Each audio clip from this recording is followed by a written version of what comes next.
Қайырлы күн достар, қалдарыңыз қалай? Бүгін жас малдың етінен сырбаз деген тағамды дайындайтын боламыз. Видеоны міндетті түрде соңына дейін қараңыздар. Менің каналыма тіркеліп, подписация батырмасын басып, лайк, коммент қалдыруды ұмытпаңыздар. Сіздерден қолдау күтемін.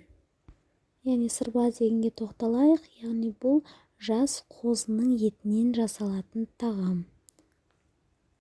Бірінші етімізді жақсылап турап аламыз. Бұл жас қозының еті, тек терісі ғана сылынып алынады. Мінекей анық көрсетейін.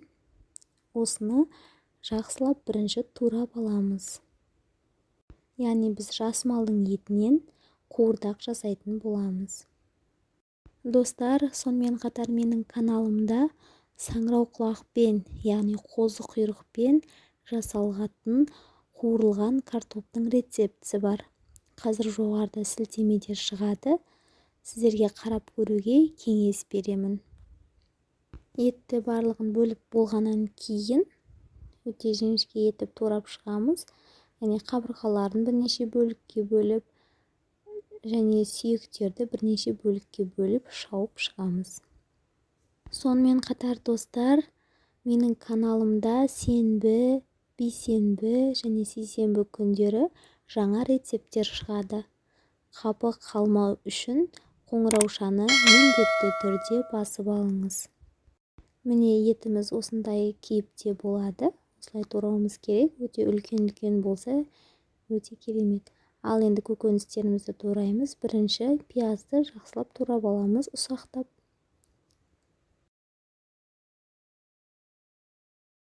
Одан кейін картопымызды тураймыз.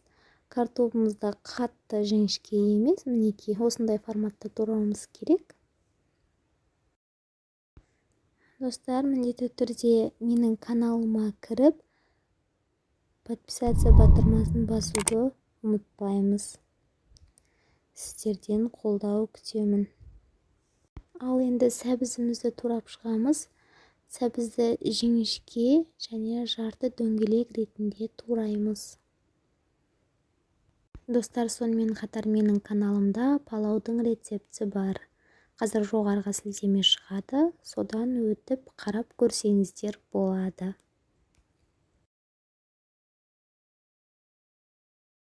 Ал енді ыдысымызды газдың бетіне қойып, қатты отта үстіне май құямыз. Май қызғаннан кейін біз ең бірінші картопымызды жақсылап қуырып аламыз.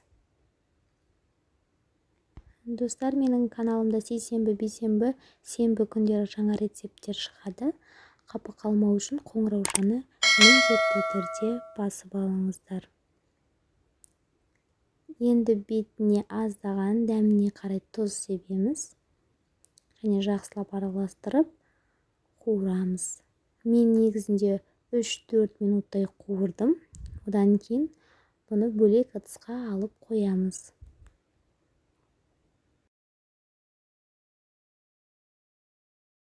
Картоптарымызды қуырып алғаннан кейін енді жас малдың қозының етін қуырып аламыз.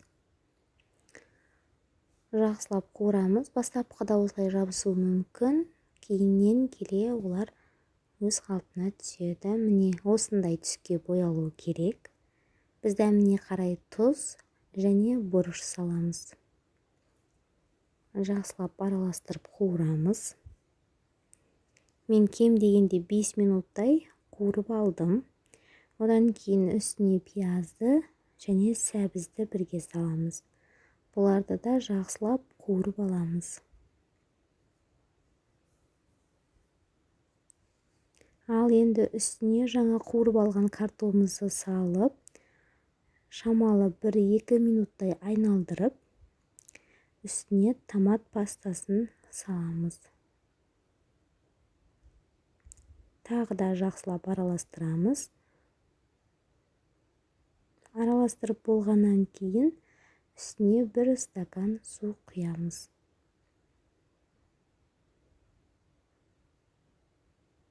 оттың астын міндетті түрде бәсеңдетіп бетін жауып кем дегенде жарты сағатқа қалдырамыз. Мінекей осылай жай қайнау керек. Егер көбірек қайнаса өте дәмдірек болады. Оттың астын өшіреміз. Мен жарты сағаттай қойдым. Енді бетіне чеснокты салып жақсылап араластырып дастарханға ұсынсаңыздар болады. Мінекей қараңыздар, қандай жұп-жұмсақ әрі өте дәмді, ерекше тағам. Сіздерге жасап көруге кеңес беремін.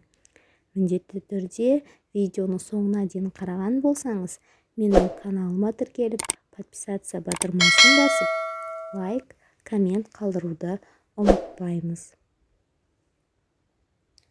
Сіздерден қолдау күтемін. Рахмет.